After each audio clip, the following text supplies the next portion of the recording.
एक ओंकार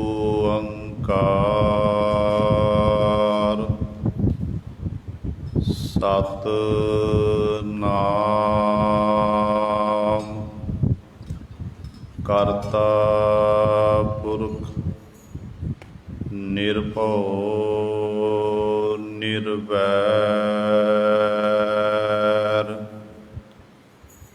अकाल मूरत अजूनी सैभं गुर प्रसाद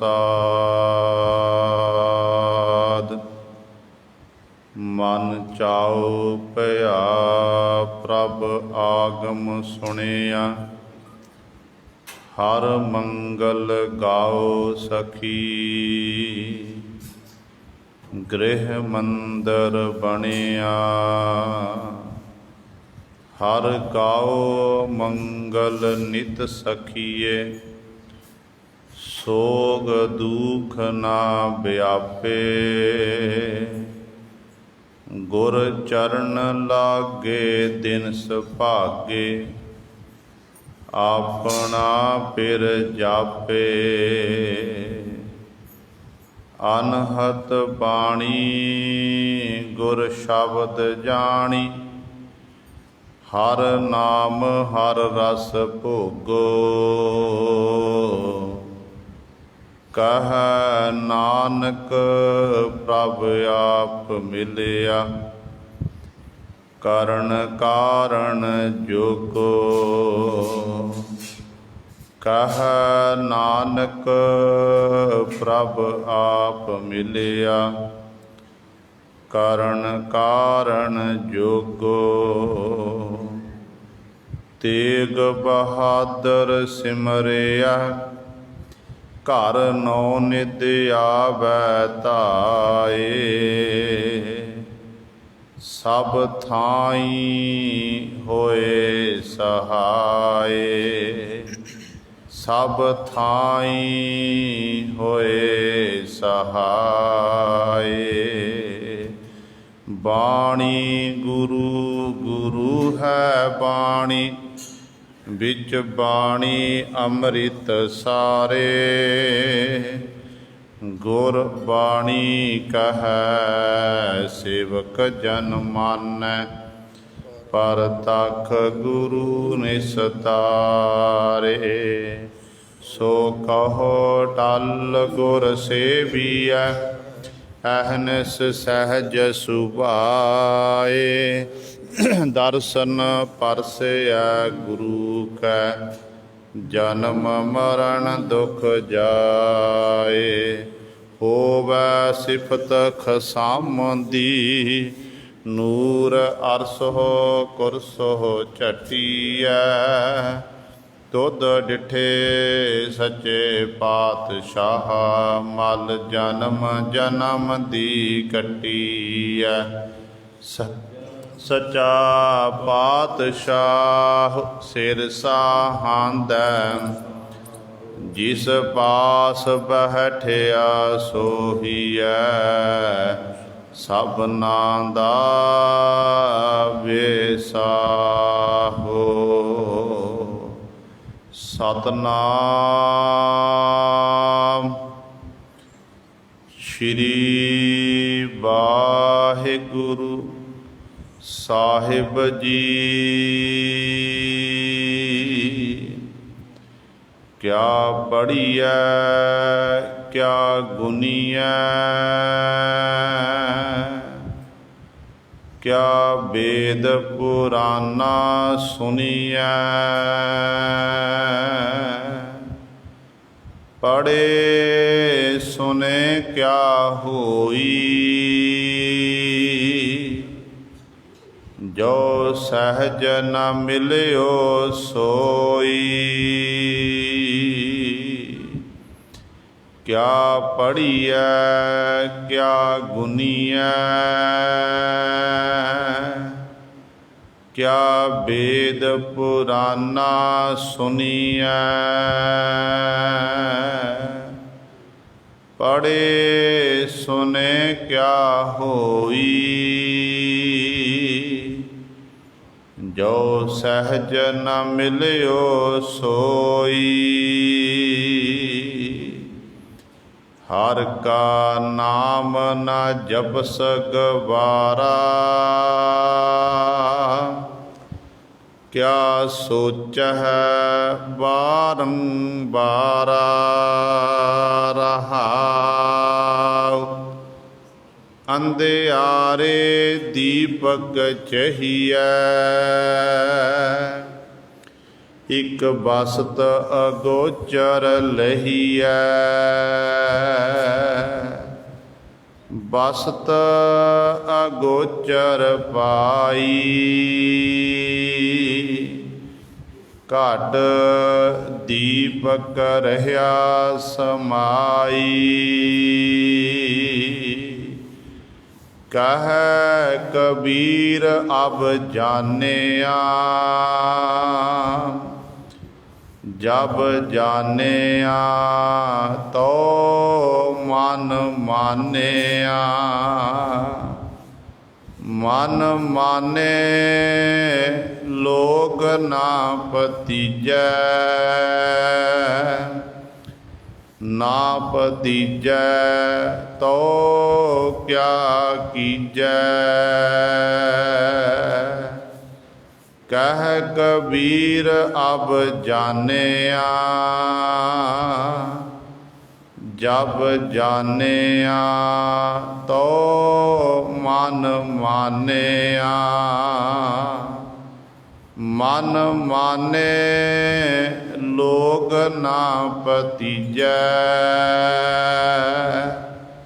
ਨਾ ਭਤੀਜੈ ਤੋ ਕਿਆ ਕੀਜੈ।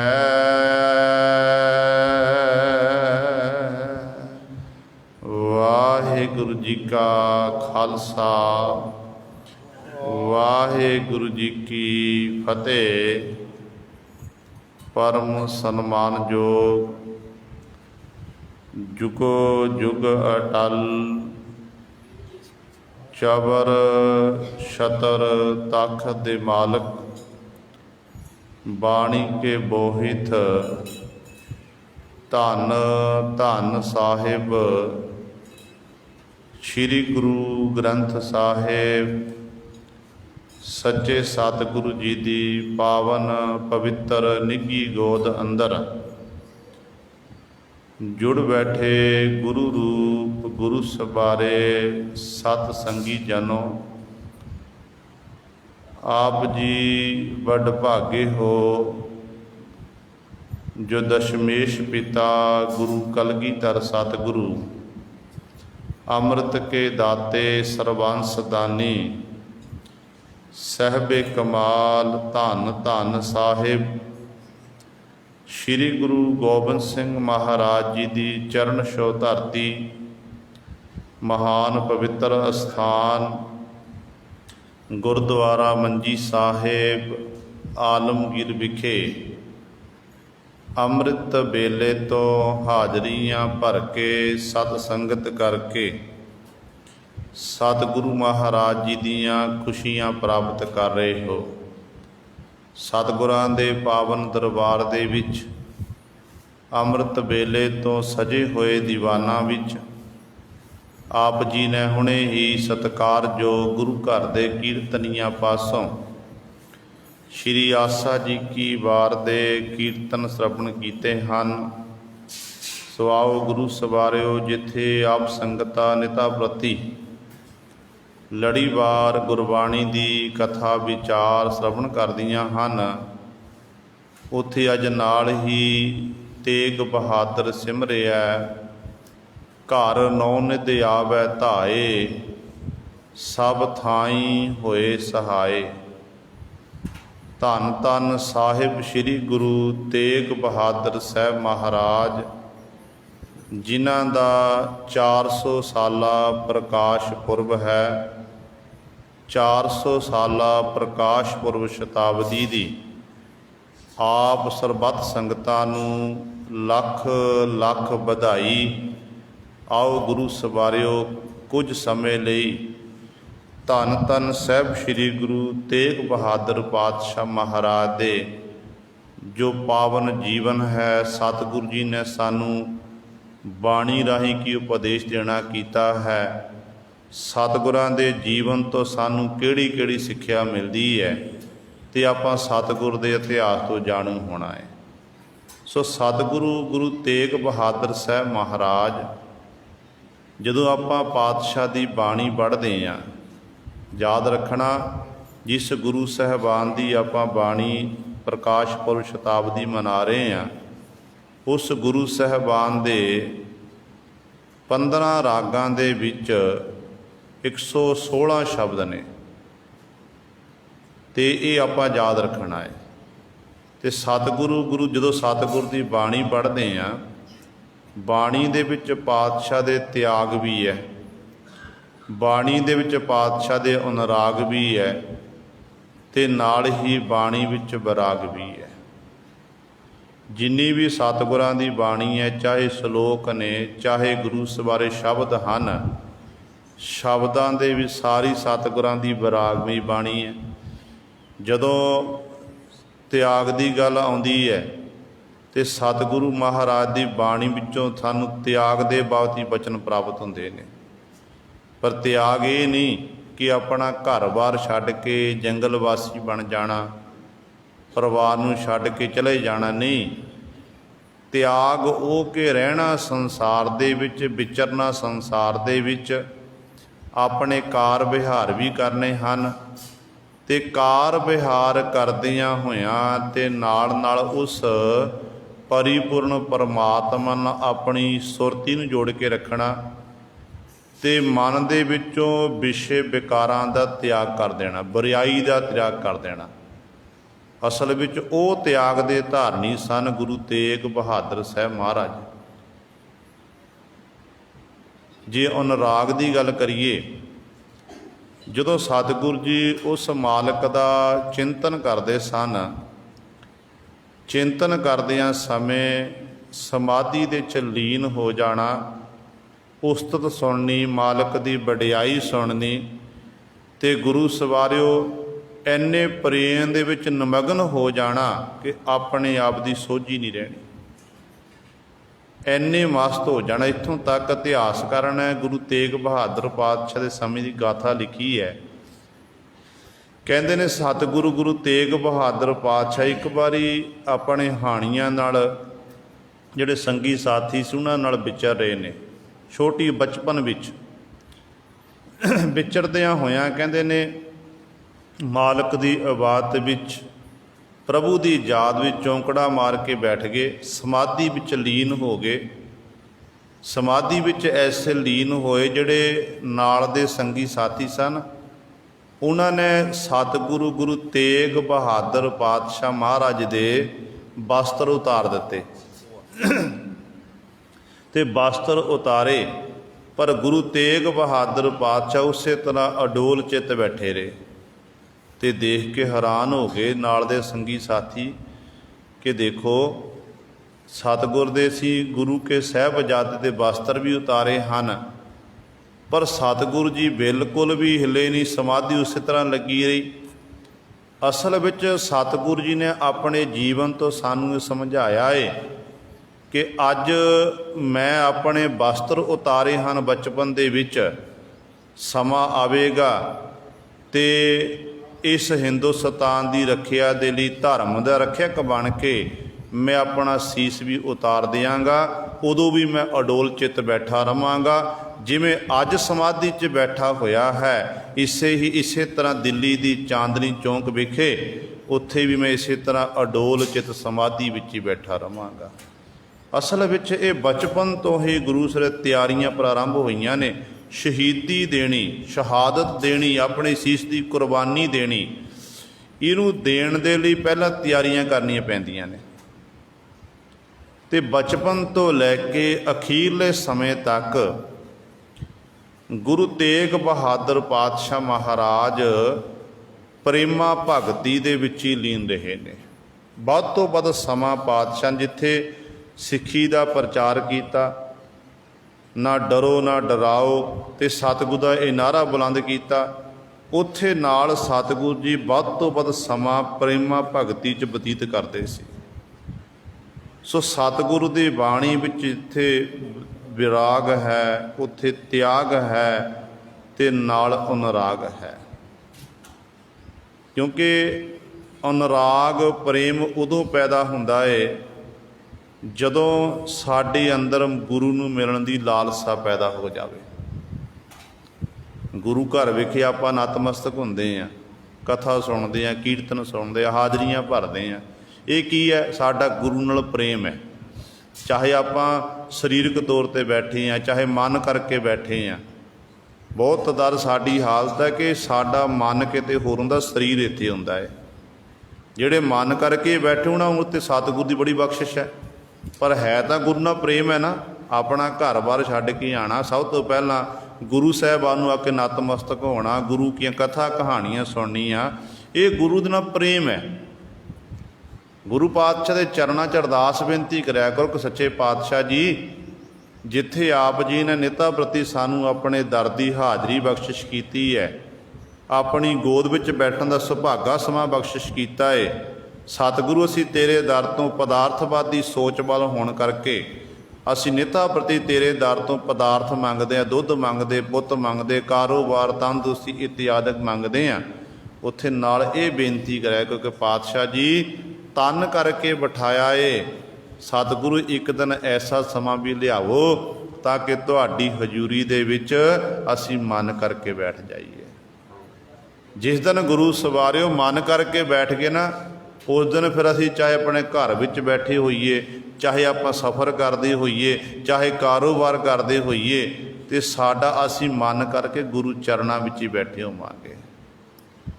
ਤੇ ਧੰਨ ਗੁਰੂ ਤੇਗ ਬਹਾਦਰ ਪਾਤਸ਼ਾਹ ਜੀ ਐਸੇ ਸਤਿਗੁਰੂ ਜੀ ਸਨ। ਸੋ ਸਤਿਗੁਰੂ ਗੁਰੂ ਤੇਗ ਬਹਾਦਰ ਪਾਤਸ਼ਾਹ ਦਾ ਪ੍ਰਕਾਸ਼ ਉਸ ਧਰਤੀ ਉੱਤੇ ਹੋਇਆ ਜਿਸ ਧਰਤੀ ਦੇ ਬਾਬਤ ਗੁਰਬਾਣੀ ਵਿੱਚ ਫਰਮਾਨ ਹੈ ਕਿ ਜਿੱਠੇ ਸਭੇ ਥਾਵ ਨਹੀਂ ਤੁਧ ਜਿਹਿਆ, ਬੱਧੋ ਪੁਰਖ ਵਿਧਾਤੈ ਤਾ ਤੂੰ ਸੋਹਿਆ। ਗੁਰੂ ਰਾਮਦਾਸ ਪਾਤਸ਼ਾਹ ਦੀ ਨਗਰੀ, ਸਤਿਗੁਰੂ ਮਹਾਰਾਜ ਦਾ ਜੋ ਘਰ ਹੈ, ਜਿਹਨੂੰ ਅੱਜ ਆਪਾਂ ਗੁਰੂ ਕੇ ਮਹਿਲ ਦੇ ਨਾਮ ਨਾਲ ਜਾਣਦੇ ਹਾਂ, ਕਿ ਜਦੋਂ ਸਤਿਗੁਰੂ ਗੁਰੂ ਰਾਮਦਾਸ ਪਾਤਸ਼ਾਹ ਮਹਾਰਾਜ ਨੇ ਨਗਰੀ ਵਸਾਣੀ ਪ੍ਰਾਰੰਭ ਕੀਤੀ ਸੀ, ਸੰਪੂਰਨ ਤੌਰ 'ਤੇ ਫਿਰ ਨਗਰੀ ਪੰਜਵੇਂ ਪਾਤਸ਼ਾਹ ਮਹਾਰਾਜ ਨੇ ਵਸਾਈ, ਤੇ ਉਦੋਂ ਸਤਿਗੁਰੂ ਜੀ ਨੇ ਗੁਰੂ ਰਾਮਦਾਸ ਪਾਤਸ਼ਾਹ ਨੇ ਆਪਣੇ ਰਹਿਣ ਦੇ ਲਈ ਘਰ ਬਣਾਉਣਾ ਕੀਤਾ ਸੀ, ਆਪਣਾ ਤੇ ਆਪਣੇ ਪਰਿਵਾਰ ਦੇ ਰਹਿਣ ਦੇ ਲਈ, ਜਿਹਨੂੰ ਗੁਰੂ ਕੇ ਮਹਿਲ ਦੇ ਨਾਮ ਨਾਲ ਆਪਾਂ ਜਾਣਦੇ ਹਾਂ। ਇਸੇ ਗੁਰੂ ਕੇ ਮਹਿਲ ਦੇ ਵਿੱਚ ਹੀ ਛੇਵੇਂ ਪਾਤਸ਼ਾਹ ਗੁਰੂ ਹਰਗੋਬਿੰਦ ਸਾਹਿਬ ਮਹਾਰਾਜ ਦੇ ਗ੍ਰਹਿ ਵਿਖੇ ਸੰਨ 1621 ਨੂੰ ਧੰਨ ਗੁਰੂ ਹਰਗੋਬਿੰਦ ਸਾਹਿਬ ਮਹਾਰਾਜ ਦੇ ਗ੍ਰਹਿ ਵਿਖੇ ਮਾਤਾ ਨਾਨਕੀ ਜੀ ਦੀ ਕੁੱਖ ਨੂੰ ਭਾਗ ਲਾਉਂਦਿਆਂ ਹੋਇਆਂ ਸ਼੍ਰੀ ਤੇਗ ਬਹਾਦਰ ਸਾਹਿਬ ਮਹਾਰਾਜ ਦਾ ਸੰਸਾਰ ਵਿੱਚ ਆਗਮਨ ਹੋਇਆ। ਅੰਮ੍ਰਿਤ ਵੇਲੇ ਦਾ ਸਮਾਂ ਸੀ, ਕਿਉਂਕਿ ਇਤਿਹਾਸ ਜਦੋਂ ਪੜ੍ਹਦੇ ਹਾਂ, ਇਤਿਹਾਸ ਪੜ੍ਹ ਕੇ ਪਤਾ ਲੱਗਦਾ ਏ ਕਿ ਸਾਖੀਕਰਨ ਲਿਖਣਾ ਕੀਤਾ ਕਿ ਗੁਰੂ ਤੇਗ ਬਹਾਦਰ ਪਾਤਸ਼ਾਹ ਜਦੋਂ ਪ੍ਰਕਾਸ਼ ਹੋਇਆ ਨਾ, ਉਸ ਸਮੇਂ ਛੇਵੇਂ ਪਾਤਸ਼ਾਹ ਗੁਰੂ ਹਰਗੋਬਿੰਦ ਸਾਹਿਬ ਮਹਾਰਾਜ ਹਰਿਮੰਦਰ ਸਾਹਿਬ ਵਿਖੇ ਆਸਾ ਕੀ ਵਾਰ ਦਾ ਕੀਰਤਨ ਸਰਵਣ ਕਰ ਰਹੇ ਸਨ। ਸਤਿਗੁਰ ਦਾ ਸੰਸਾਰ ਵਿੱਚ ਆਗਮਨ ਹੋ ਗਿਆ। ਮੇਵੜਾ ਅਰਦਾਸੀਆ ਸਿੱਖ ਉਹ ਦੌੜ ਕੇ ਭੱਜ ਕੇ ਗੁਰੂ ਪਾਤਸ਼ਾਹ ਦੇ ਕੋਲ ਗਿਆ। ਗੁਰੂ ਹਰਗੋਬਿੰਦ ਸਾਹਿਬ ਮਹਾਰਾਜ ਨੂੰ ਜਾ ਕੇ ਸਜਦਾ ਕੀਤਾ, ਨਮਸਕਾਰ ਕੀਤੀ, ਤੇ ਨਮਸਕਾਰ ਕਰਨ ਉਪਰੰਤ ਆਖਣ ਲੱਗਿਆ ਕਿ ਪਾਤਸ਼ਾਹ ਆਪ ਜੀ ਨੂੰ ਵਧਾਈਆਂ, ਆਪ ਜੀ ਨੂੰ ਮੁਬਾਰਕਾਂ। ਤੇ ਗੁਰੂ ਹਰਗੋਬਿੰਦ ਸਾਹਿਬ ਮਹਾਰਾਜ ਪੁੱਛਦੇ, ਕਹਿੰਦੇ ਭਾਈ ਕਾਹਦੀਆਂ ਵਧਾਈਆਂ? ਕਹਿਣ ਲੱਗੇ ਕਿ ਪਾਤਸ਼ਾਹ ਜੀ ਆਪ ਜੀ ਦੇ ਗ੍ਰਹਿ ਵਿਖੇ ਪੰਜਵੇਂ ਸਾਹਿਬਜ਼ਾਦੇ ਦਾ ਪ੍ਰਕਾਸ਼ ਹੋ ਚੁੱਕਾ ਹੈ। ਕਿਉਂਕਿ ਗੁਰੂ ਹਰਗੋਬਿੰਦ ਸਾਹਿਬ ਮਹਾਰਾਜ ਦੇ 5 ਸਾਹਿਬਜ਼ਾਦੇ ਨੇ। ਸਭ ਤੋਂ ਵੱਡੇ ਬਾਬਾ ਗੁਰਦਿੱਤਾ ਜੀ, ਬਾਬਾ ਅਟਲ ਜੀ, ਬਾਬਾ ਸੂਰਜਮਲ ਜੀ, ਬਾਬਾ ਅਣੀ ਰਾਏ ਜੀ ਤੇ ਸ੍ਰੀ ਗੁਰੂ ਤੇਗ ਬਹਾਦਰ ਸਾਹਿਬ ਮਹਾਰਾਜ।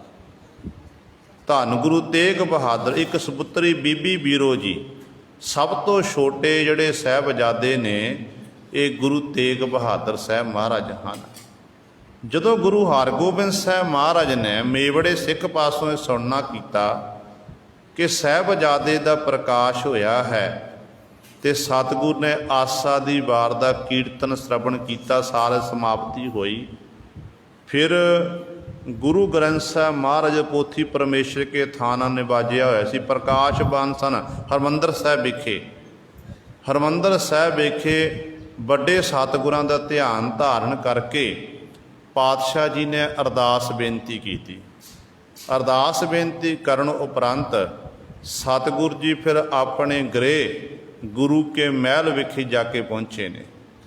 ਜਦੋਂ ਗੁਰੂ ਕੇ ਮਹਿਲ ਵਿਖੇ ਜਾ ਕੇ ਪਹੁੰਚੇ ਹਨ, ਇਤਿਹਾਸਕਾਰ ਲਿਖਦੇ ਨੇ, ਉਦੋਂ ਸਤਿਗੁਰਾਂ ਦੇ ਨਾਲ ਬ੍ਰਹਮ ਗਿਆਨੀ ਬਾਬਾ ਬੁੱਢਾ ਸਾਹਿਬ ਜੀ, ਭਾਈ ਸਾਹਿਬ ਭਾਈ ਗੁਰਦਾਸ ਜੀ, ਇਸੇ ਪ੍ਰਕਾਰ ਬਾਬਾ ਬਿਧੀ ਚੰਦ ਜੀ, ਹੋਰ ਵੀ ਅਨੇਕਾਂ ਸਿੱਖ ਸਨ। ਇਹ ਨਿਕਟਵਰਤੀ ਸਿੱਖਾਂ ਵਿੱਚੋਂ ਇਹ ਤਿੰਨੇ ਸਿੱਖ ਸੀ। ਜਦੋਂ ਸਤਿਗੁਰ ਨੇ ਆਪਣੀ ਗੋਦ ਵਿੱਚ ਸਾਹਿਬਜ਼ਾਦੇ ਨੂੰ ਪਹਿਲੀ ਵਾਰ ਲੈਣਾ ਕੀਤਾ, ਸਾਹਿਬਜ਼ਾਦਾ ਸ਼੍ਰੀ ਤੇਗ ਬਹਾਦਰ ਸਾਹਿਬ ਹਲੇ ਨਾਮ ਰੱਖਣਾ ਹੈ, ਕਹਿੰਦੇ ਗੋਦ ਵਿੱਚ ਲਿਆ। ਇਤਿਹਾਸਕਾਰ ਲਿਖਦੇ ਨੇ ਕਿ ਸਤਿਗੁਰ ਨੇ ਆਪਣਾ ਸੀਸ ਝੁਕਾਇਆ, ਪਾਤਸ਼ਾਹ ਨੇ ਨਮਸਕਾਰ ਕੀਤੀ ਹੈ। ਜੋ ਨਮਸਕਾਰ ਕੀਤੀ ਤੇ ਬਾਬਾ ਬੁੱਢਾ ਸਾਹਿਬ, ਭਾਈ ਸਾਹਿਬ ਭਾਈ ਗੁਰਦਾਸ ਜੀ, ਹੋਰ ਅਨੇਕਾਂ ਸਿੱਖ ਨੇ ਉਹ ਦੇਖ ਕੇ ਹੈਰਾਨ ਹੋ ਗਏ ਕਿ ਪਾਤਸ਼ਾਹ ਜੀ ਕੀ ਕਰ ਰਹੇ ਨੇ। ਬੱਚੇ ਨੂੰ ਨਮਸਕਾਰ ਕਰਦੇ, ਸਜਦਾ ਕਰਦੇ ਨੇ। ਕਹਿੰਦੇ ਨੇ ਫਿਰ ਬਾਬਾ ਬਿਧੀ ਚੰਦ ਜੀ ਨੇ ਗੁਰੂ ਹਰਗੋਬਿੰਦ ਸਾਹਿਬ ਮਹਾਰਾਜ ਨੂੰ ਪੁੱਛਣਾ ਕੀਤਾ ਕਿ ਪਾਤਸ਼ਾਹ ਜੀ, ਆਪ ਜੀ ਕਿਰਪਾ ਕਰਕੇ ਦੱਸੋ, ਆਪ ਜੀ ਦੇ ਹੋਰ ਵੀ ਸਾਹਿਬਜ਼ਾਦੇ ਨੇ? ਬਾਬਾ ਗੁਰਦਿੱਤਾ ਜੀ ਹਨ, ਸੂਰਜਮਲ ਜੀ ਹਨ, ਅਣੀ ਰਾਏ ਜੀ, ਅਟਲ ਰਾਏ ਜੀ, ਹੋਰ ਵੀ ਸਾਹਿਬਜ਼ਾਦੇ ਨੇ। ਪਰ ਪਾਤਸ਼ਾਹ ਅੱਜ ਤੱਕ ਕਦੇ ਵੀ ਆਪ ਜੀ ਨੇ ਆਪਣੇ ਸਾਹਿਬਜ਼ਾਦਿਆਂ ਨੂੰ ਸਜਦਾ ਨਹੀਂ ਕੀਤਾ। ਪਰ ਸਤਿਗੁਰੂ ਜੀ, ਇਹ ਛੋਟਾ ਸਾਹਿਬਜ਼ਾਦਾ ਜਿਹਦਾ ਹੁਣੇ ਅਵਤਾਰ ਹੋਇਆ ਹੈ, ਉਹਨੂੰ ਆਪ ਜੀ ਸਜਦਾ ਕਰ ਰਹੇ ਹੋ, ਨਮਸਕਾਰ ਕਰ ਰਹੇ ਹੋ, ਕਾਰਨ ਕੀ ਹੈ? ਤੇ ਧੰਨ ਗੁਰੂ ਹਰਗੋਬਿੰਦ ਸਾਹਿਬ ਮਹਾਰਾਜ ਆਖਣ ਲੱਗੇ, ਕਹਿਣ ਲੱਗੇ, ਬਿਧੀ ਚੰਦ, ਇਹ ਗੋਹਜ ਭੇਦ ਹੁੰਦੇ ਨੇ। ਤੈਂ ਪੁੱਛਣਾ ਕੀਤਾ, ਅਸੀਂ ਦੱਸਦੇ ਹਾਂ। ਇਹ ਧਰਮ ਧੁਰੰਧਰ ਹੋਵੇਗਾ, ਇਹ ਇਹੋ ਜਿਹਾ ਕਾਰਨਾਮੇ ਸੰਸਾਰ 'ਚ ਕਰੇਗਾ ਕਿ ਰਹਿੰਦੀ ਦੁਨੀਆ ਤੱਕ ਲੋਕ ਯਾਦ ਕਰਨਗੇ, ਇਹ ਧਰਮ ਦੀ ਚਾਦਰ ਬਣਨਗੇ, ਇਹ ਸਾਰਿਆਂ ਦੀ ਪੱਤ ਇੱਜ਼ਤ ਢੱਕ ਲੈਣਗੇ। ਤੇ ਗੁਰੂ ਹਰਗੋਬਿੰਦ ਸਾਹਿਬ ਮਹਾਰਾਜ ਨੇ ਇਹ ਬਚਨ ਕੀਤੇ। ਤੇ ਗੁਰੂ ਸਵਾਰਿਓ, ਕਿਸ ਪ੍ਰਕਾਰ ਸਾਹਿਬਜ਼ਾਦੇ ਦਾ ਪ੍ਰਕਾਸ਼ ਹੋਇਆ, ਘਰ ਵਿੱਚ ਖੁਸ਼ੀਆਂ ਮਨਾਈਆਂ ਗਈਆਂ। ਬਹੁਤ ਸਾਰੇ ਲੋੜਵੰਦ ਜਿਹੜੇ ਗਰੀਬ ਲੋਕ ਸੀ, ਉਸ ਤਿੱਥੇ ਸਾਹਿਬਜ਼ਾਦੇ ਦੇ ਦਰਸ਼ਨ ਦੀਦਾਰੇ ਕਰਨ ਵਾਸਤੇ ਸਤਿਗੁਰਾਂ ਦੇ ਦਰਬਾਰ ਵਿੱਚ ਪਹੁੰਚਦੇ ਨੇ। ਉੱਥੇ ਉਹਨਾਂ ਦੇ ਮਨ ਵਿੱਚ ਇਹ ਆਸਾਵਾਂ ਨੇ ਕਿ ਸਤਿਗੁਰੂ ਮਹਾਰਾਜ ਦੇ ਘਰ ਵਿਖੇ ਸਾਹਿਬਜ਼ਾਦੇ ਦਾ ਪ੍ਰਕਾਸ਼ ਹੋਇਆ ਏ, ਤੇ ਸਾਨੂੰ ਸਤਿਗੁਰ ਦੇ ਦਰ ਤੋਂ ਮਾਇਆ ਮਿਲੇਗੀ, ਸਾਨੂੰ ਵਸਤਰ ਮਿਲਣਗੇ, ਸਾਡੀਆਂ ਲੋੜਾਂ ਪੂਰੀਆਂ ਹੋਣਗੀਆਂ। ਤੇ ਗੁਰੂ ਪਾਤਸ਼ਾਹ ਨੇ ਆਪਣੇ ਖਜ਼ਾਨੇ ਦੇ ਵਿੱਚੋਂ ਬਹੁਤ ਸਾਰਾ ਧਨ ਗਰੀਬਾਂ, ਮਜਲੂਮਾਂ, ਲੋੜਵੰਦਾਂ ਨੂੰ ਵੰਡਣਾ ਕੀਤਾ। ਜਿਹੜੇ ਤਨ ਤੋਂ, ਜਿਨ੍ਹਾਂ ਦੇ ਸਿਰ ਉੱਤੇ ਵਸਤਰ ਨਹੀਂ ਸਨ, ਉਹਨਾਂ ਨੂੰ ਪਾਤਸ਼ਾਹ ਨੇ ਵਸਤਰ ਦੇਣਾ ਕੀਤੇ। ਇਸ ਤਰ੍ਹਾਂ ਗੁਰੂ ਸਵਾਰਿਓ, ਗੁਰੂ ਕੇ ਮਹਿਲ ਵਿਖੇ ਇਹ ਖੁਸ਼ੀਆਂ ਮਨਾਈਆਂ ਜਾ ਰਹੀਆਂ ਨੇ। ਤੇ ਇਤਿਹਾਸਕਾਰ ਵੀ ਲਿਖਦੇ ਨੇ ਕਿ ਗੁਰੂ ਤੇਗ ਬਹਾਦਰ ਪਾਤਸ਼ਾਹ ਦਾ ਸਾਹਿਬਜ਼ਾਦੇ ਦਾ ਨਾਮਕਰਨ 6ਵੇਂ ਪਾਤਸ਼ਾਹ ਮਹਾਰਾਜ ਨੇ ਆਪ ਕੀਤਾ। ਨਾਮ ਰੱਖਿਆ ਤੇਗ ਬਹਾਦਰ। ਪਰ ਕਈ ਇਤਿਹਾਸਕਾਰ ਲਿਖਦੇ ਨੇ ਕਿ ਸਤਿਗੁਰ ਦਾ ਪਹਿਲਾ ਨਾਮ ਤਿਆਗਮਲ ਸੀ, ਪਰ ਅਸਲ ਵਿੱਚ ਸਤਿਗੁਰੂ ਗੁਰੂ ਹਰਗੋਬਿੰਦ ਸਾਹਿਬ ਜੋ ਨਾਮ ਰੱਖਿਆ ਉਹ ਤੇਗ ਬਹਾਦਰ ਹੀ ਸੀ। ਤਿਆਗਮਲ ਨਾਮ ਅਸਲ ਵਿੱਚ ਸਤਿਗੁਰਾਂ ਦਾ ਜੋ ਰਹਿਣੀ ਸਹਿਣੀ ਬਹਿਣੀ ਸੀ ਨਾ, ਉਹਨੂੰ ਦੇਖ ਕੇ, ਤਿਆਗ ਦੀ ਮੂਰਤ ਦੇਖ ਕੇ ਦੁਨੀਆ ਦੇ ਲੋਕਾਂ ਨੇ ਨਾਮ ਦਿੱਤਾ ਕਿ ਇਹ ਤਿਆਗ ਦੀ ਮੂਰਤ ਆ, ਤਿਆਗਮਲ ਨਾਮ ਰੱਖ ਦਿੱਤਾ। ਤੇ ਗੁਰੂ ਤੇਗ ਬਹਾਦਰ ਨਾਮ ਰੱਖਿਆ ਗਿਆ। ਤੇ ਸ਼੍ਰੀ ਤੇਗ ਬਹਾਦਰ ਪਾਤਸ਼ਾਹ ਜੀ ਬਚਪਨ ਦੇ ਵਿੱਚ ਹੀ ਸਮਾਧੀ ਵਿੱਚ ਲੀਨ ਜਿਵੇਂ ਆਮ ਬੱਚੇ ਜਿੱਦ ਕਰਦੇ ਨੇ, ਇੰਨੇ ਸਬਰ ਤੇ ਸੰਤੋਖੀ ਵਾਲੇ ਸਨ। ਜਦੋਂ ਬੱਚੇ ਨੂੰ ਭੁੱਖ ਲੱਗਦੀ ਹੈ ਤੇ ਬੱਚਾ ਰੋ ਕੇ ਮਾਂ ਬਸ ਦੁੱਧ ਮੰਗਦਾ ਏ, ਮਾਂ ਬਸ ਦੁੱਧ ਮੰਗਣਾ ਕਿ ਮੈਨੂੰ ਦੁੱਧ ਦੇਣਾ ਕਰ। ਤੇ ਸਤਿਗੁਰੂ ਜੀ ਅਡੋਲ ਚਿੱਤ ਰਹਿੰਦੇ ਸਨ, ਚੁੱਪ ਰਹਿਣਾ, ਨਾ ਰੋਣਾ, ਤੇ ਗੁਰੂ ਸਾਹਿਬ ਨਾ ਮੁੱਖੋਂ ਹੱਸਣਾ, ਐਨ ਸ਼ਾਂਤ ਰਹਿਣਾ। ਤੇ ਜੇ ਕਈ ਵਾਰੀ ਮਾਤਾ ਨਾਨਕੀ ਜੀ ਫਿਕਰ ਵੀ ਕਰਦੇ ਹੁੰਦੇ ਸਨ ਕਿ ਮੇਰਾ ਸਾਹਿਬਜ਼ਾਦਾ ਨਾ ਹੱਸਦਾ ਨਾ ਰੋਂਦਾ, ਕਿਤੇ ਮੇਰੇ ਸਾਹਿਬਜ਼ਾਦੇ ਨੂੰ, ਬੱਚੇ ਨੂੰ ਕੋਈ ਰੋਗ ਤਾਂ ਨਹੀਂ ਹੈ। ਤੇ ਇਸ ਤਰ੍ਹਾਂ ਤੇ ਗੁਰੂ ਸਵਾਰੇ ਹਰ ਸਮੇਂ ਸ਼ਾਂਤ ਚਿੱਤ ਰਹਿਣਾ। ਇੱਥੋਂ ਤੱਕ ਜਦੋਂ ਬਚਪਨ ਦੀਆਂ ਖੇਡਾਂ ਵਿੱਚ ਜਿਹੜੀ ਬੀਬੀ ਬੀਰੋ ਹੈ, ਭੈਣ ਬੀਰੋ ਜੀ, ਬੀਬੀ ਬੀਰੋ ਜੀ ਨੇ ਆਪਣੀ ਗੋਦ ਵਿੱਚ ਆਪਣੇ ਛੋਟੇ ਵੀਰ ਨੂੰ ਖਿਡਾਉਣਾ ਕੀਤਾ। ਬਹੁਤ ਸਾਰਾ ਸਮਾਂ ਆਪਣੀ ਭੈਣ ਦੀ ਗੋਦ ਵਿੱਚ ਬਤੀਤ ਕੀਤਾ ਹੈ। ਬਾਬਾ ਗੁਰਦਿੱਤਾ ਜੀ ਜਦੋਂ ਬਾਬਾ ਗੁਰਦਿੱਤਾ ਜੀ ਘੋੜ ਸਵਾਰੀ ਕਰਦੇ ਸਨ ਤੇ ਕਈ ਵਾਰੀ ਬਾਬਾ ਗੁਰਦਿੱਤਾ ਜੀ ਨੇ ਘੋੜੇ ਦੇ ਅੱਗੇ ਬਿਠਾ ਕੇ ਨਾ ਸ਼੍ਰੀ ਤੇਗ ਬਹਾਦਰ ਪਾਤਸ਼ਾਹ ਨੂੰ ਸੈਰ ਕਰਾ ਕੇ ਲੈ ਕੇ ਆਣੇ। ਅਡੋਲ ਚਿੱਤ ਬੈਠੇ ਰਹਿੰਦੇ ਸਨ, ਹਰ ਸਮੇਂ ਉਸ ਮਾਲਕ ਦੇ ਗੁਣਾਂ ਦਾ। ਕਈ ਵਾਰੀ ਮਾਤਾ ਨਾਨਕੀ ਜੀ ਨੇ ਬੇਨਤੀ ਵੀ ਕੀਤੀ ਕਿ ਪਾਤਸ਼ਾਹ ਜੀ, ਜਿਹੜਾ ਸਾਡਾ ਇਹ ਛੋਟਾ ਸਾਹਿਬਜ਼ਾਦਾ ਪਾਤਸ਼ਾਹ ਜੀ ਹਰ ਸਮੇਂ ਇਹ ਇਸੇ ਤਰ੍ਹਾਂ ਰਹਿੰਦਾ ਹੈ, ਨਾ ਬਹੁਤਾ ਬੋਲਦੇ, ਜਿੰਨਾ ਪੁੱਛਿਆ ਜਾ ਉਨਾ ਜਵਾਬ ਦੇਣਾ, ਤੇ ਬਾਕੀ ਹਰ ਸਮੇਂ ਇਹਨਾਂ ਨੇ ਸ਼ਾਂਤ ਚਿੱਤ ਰਹਿਣਾ, ਨਾ ਹੱਸਦੇ ਨੇ ਨਾ ਰੋਂਦੇ ਹਨ, ਹਰ ਸਮੇਂ ਇੱਕ ਰਸ ਵਿੱਚ ਬਿਰਤੀ ਇਹਨਾਂ ਦੀ ਇਕਾਗਰ ਹੁੰਦੀ ਹੈ। ਗੁਰੂ ਹਰਗੋਬਿੰਦ ਸਾਹਿਬ ਮਹਾਰਾਜ ਆਖਣ ਲੱਗੇ, ਜਦੋਂ ਮਾਤਾ ਨਾਨਕੀ ਦੇ ਗ੍ਰਹਿ ਵਿਖੇ ਬਾਬਾ ਅਟਲ ਜੀ ਦਾ ਜਨਮ ਹੋਇਆ ਸੀ, ਬਾਬਾ ਅਟਲ ਜੀ ਜੋ ਮਾਤਾ ਨਾਨਕੀ ਜੀ ਦੇ ਵੱਡੇ ਸਾਹਿਬਜ਼ਾਦੇ ਸਨ, ਜਦੋਂ ਬਾਬਾ ਅਟਲ ਜੀ ਦਾ ਜਨਮ ਹੋਇਆ ਸੀ ਨਾ, ਕਹਿੰਦੇ ਜਦੋਂ ਜਨਮ ਲੈ ਕੇ ਆਏ ਸੀ ਨਾ ਇਹ, ਤੇ ਗੁਰੂ ਸਵਾਰਿਓ ਤੇ ਇਸੇ ਤਰ੍ਹਾਂ ਇਕਾਗਰ ਚਿੱਤ ਸਨ, ਸਮਾਧੀ 'ਚ ਲੀਨ ਸੀ। ਪੰਘੂੜੇ 'ਚ ਪਾਇਆ ਤੇ ਪੰਘੂੜੇ ਵਿੱਚ ਹੀ ਆਪਣੀ ਲੱਤਾਂ ਇਕੱਠੀਆਂ ਕਰਕੇ ਨਾ, ਜਿਵੇਂ ਇੱਕ ਯੋਗੀ ਪੁਰਸ਼ ਯੋਗ ਸਾਧਨਾ ਵਿੱਚ ਜੁੜ ਕੇ ਚੌਂਕੜਾ ਮਾਰਦਾ ਪਦਮ ਆਸਣ ਲਾਉਂਦਾ ਏ, ਤੇ ਬਾਬਾ ਅਟਲ ਜੀ ਇਸ ਤਰ੍ਹਾਂ ਪਦਮ ਆਸਣ ਲਾਉਂਦੇ ਸਨ ਬਚਪਨ ਦੇ ਵਿੱਚ ਹੀ। ਤੇ ਸਤਿਗੁਰੂ ਮਹਾਰਾਜ ਨੇ ਦੇਖਿਆ ਪੰਘੂੜੇ 'ਚ ਪਏ ਹੋਏ ਨੂੰ, ਤੇ ਸਤਿਗੁਰੂ ਨੇ ਆਖਿਆ ਕਿ ਇਹਦੀ ਅਟਲ ਪਦਵੀ ਨੂੰ ਪ੍ਰਾਪਤ ਹੋਈ ਹੈ, ਅਟਲ ਸਮਾਧੀ ਲੱਗੀ ਹੋਈ ਹੈ ਇਸ ਬੱਚੇ ਦੀ, ਧੁਰੋਂ ਦਰਗਾਹੋਂ ਅਟਲ ਸਮਾਧੀ ਲੱਗੀ ਹੋਈ ਹੈ, ਤੇ ਇਹਦਾ ਨਾਮ ਵੀ ਅਟਲ ਰਾਏ ਸਾਹਿਬ ਹੈ। ਤੇ ਗੁਰੂ ਹਰਗੋਬਿੰਦ ਸਾਹਿਬ ਮਹਾਰਾਜ ਨੇ ਬਾਬਾ ਅਟਲ ਜੀ ਦਾ ਨਾਮ ਰੱਖਣਾ ਕੀਤਾ ਸੀ, ਅਟਲ ਰਾਏ ਜੀ। ਇਸੇ ਤਰ੍ਹਾਂ ਜਦੋਂ ਹੁਣ ਮਾਤਾ ਨਾਨਕੀ ਜੀ ਆਖਣ ਲੱਗੇ ਕਿ ਸਾਹਿਬਜ਼ਾਦਾ ਸ਼੍ਰੀ ਤੇਗ ਬਹਾਦਰ ਸਾਹਿਬ ਮਹਾਰਾਜ ਜਿਹੜੇ ਸ਼ਾਂਤ ਰਸ ਰਹਿੰਦੇ ਨੇ, ਨਾ ਰੋਂਦੇ ਹਨ ਨਾ ਇਹ ਹੱਸਦੇ ਹਨ, ਨਾ ਬਹੁਤੀਆਂ ਬੱਚਿਆਂ ਨਾਲ ਖੇਡਾਂ ਖੇਡਦੇ ਨੇ, ਤੇ ਸਤਿਗੁਰੂ ਜੀ ਕੋਈ ਸਮਝ ਨਹੀਂ ਆ ਰਹੀ ਬੱਚੇ ਨੂੰ ਕੀ ਹੋਇਆ ਹੈ। ਤੇ ਧੰਨ ਗੁਰੂ ਹਰਗੋਬਿੰਦ ਸਾਹਿਬ ਮਹਾਰਾਜ ਨੇ ਉਦੋਂ ਬਚਨ ਕੀਤੇ, ਕਹਿਣ ਲੱਗੇ, ਨਾਨਕੀ ਇਹ ਤੇਰਾ ਪੁੱਤਰ ਜਿਹੜਾ ਆਮ ਬਾਲਕ ਨਹੀਂ ਹੈ, ਇਹ ਵੱਡੇ ਵੱਡੇ ਕਾਰਨਾਮੇ ਸੰਸਾਰ ਵਿੱਚ ਕਰੇਗਾ, ਇਹ ਧਰਮ ਦਾ ਧੁਰੰਧਰ ਬਣੇਗਾ। ਤੇ ਸਤਿਗੁਰੂ ਜੀ ਨੇ ਕਿਹਾ ਇਹ ਧਰਮ ਦੀ ਚਾਦਰ ਬਣ ਕੇ ਧਰਮ ਦੀ ਰੱਖ ਲੈਣਗੇ, ਤੇ ਪਰਾਏ ਲਈ ਆਪਣਾ ਸਭ ਕੁਝ ਕੁਰਬਾਨ ਕਰਨ ਦੇ ਲਈ ਇਹ ਤਿਆਰ ਹੋ ਜਾਣਗੇ।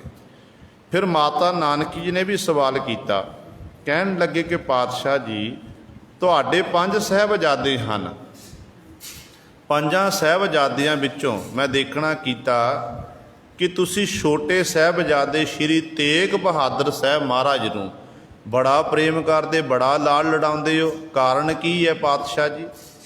ਹੋਰ ਸਾਹਿਬਜ਼ਾਦੇ ਬਾਬਾ ਗੁਰਦਿੱਤਾ ਜੀ ਤੁਹਾਡੇ ਕੋਲ ਆਉਂਦੇ ਨੇ, ਉਹਨਾਂ ਲਈ ਬਾਬਾ ਸ਼ਬਦ ਤੁਸੀਂ ਵਰਤਦੇ ਹੋ, ਸਤਿਕਾਰ ਦਿੰਦੇ ਹੋ, ਪਰ ਇਹ ਸਤਿਕਾਰ ਨਹੀਂ ਜਿਹੜਾ ਸਤਿਕਾਰ ਸ਼੍ਰੀ ਤੇਗ ਬਹਾਦਰ ਜੀ ਨੂੰ ਮਿਲਦਾ ਹੈ।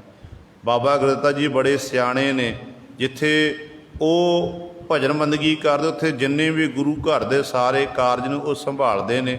ਸੂਰਜਮਲ ਜਿਹੜੇ ਨੇ ਉਹ ਦੁਨਿਆਵੀ ਕਾਰ ਵਿਹਾਰ ਨੂੰ ਸਾਰੇ ਕਰਨ ਵਾਲੇ ਨੇ।